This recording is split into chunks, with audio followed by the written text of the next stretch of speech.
غور نہیں کرتے. بات سے بات نکلتی چلی جا رہی ہے. دعا کے دروازے اتنے بڑے ہیں جس کا اعلان میرے نبی نے کر دیا کہ وہ تو بند ہونے والے ہی نہیں.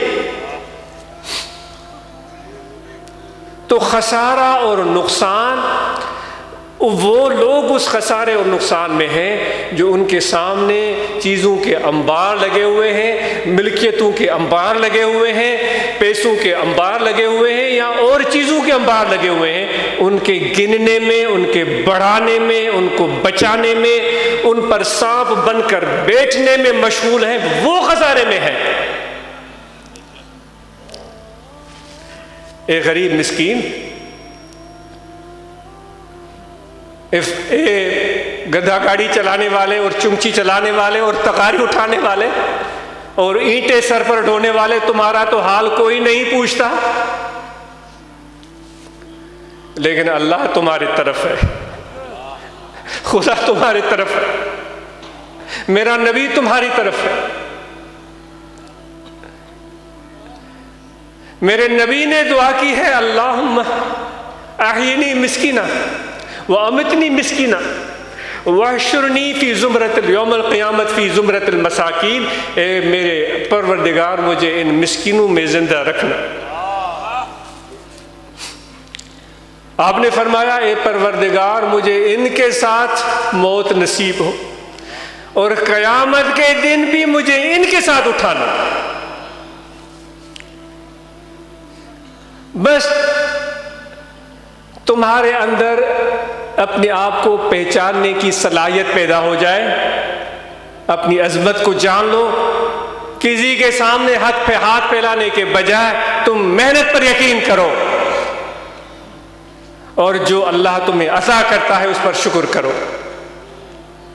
کیونکہ ہوس انسان کی ختم ہونے والی نہیں ہے.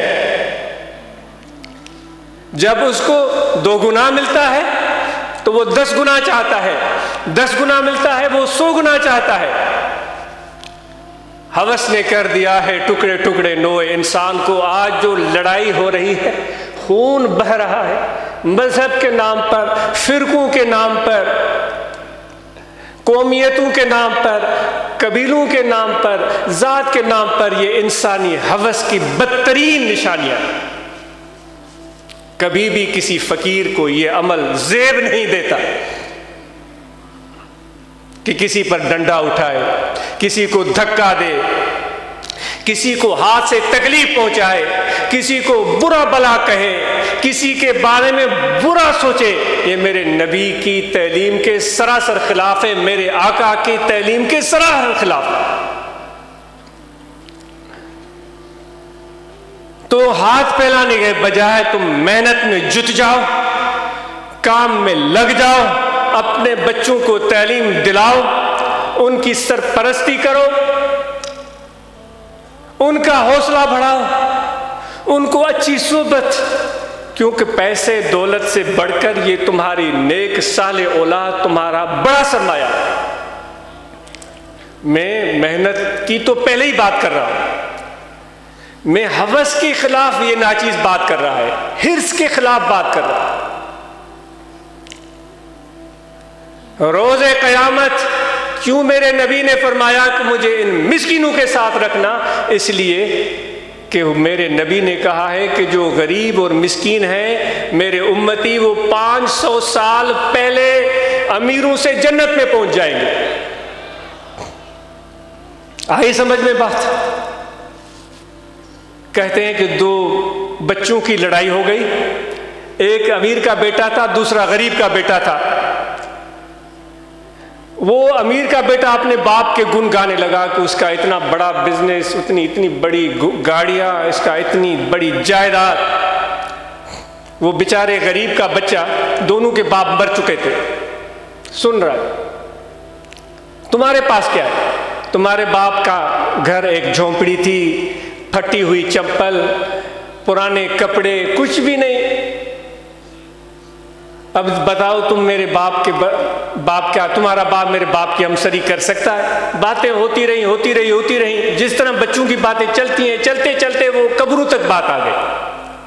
امیر کہنے لگا میرے باپ کی قبر تو دیکھو کتنی شاندار سنگ مرمر سے بنی ہوئی ہے، لال پتھر لگا ہوا ہے، کتبے لگے ہوئے ہیں، اور اوپر اس کے گنبد بنا ہوا ہے۔ تمہارے باپ کی قبر مٹی کی 4 مٹھے ہیں، یہ قبضے ہیں اور کچھ بھی نہیں ہے۔ بتاؤ تم میرے ساتھ ہمسری کر سکتے ہو؟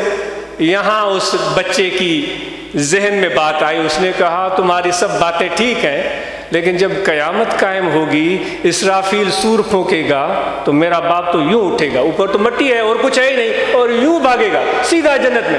تمہارا باپ جب تک پتھر کو توڑے، سنگ مرمر کو ہٹائے، سل کو دور کرے، پلستر کو توڑے، باہر نکلے، وہ تب تک دیر ہو چکی ہوگی، میرا باپ پہلے جنت میں جائے گا۔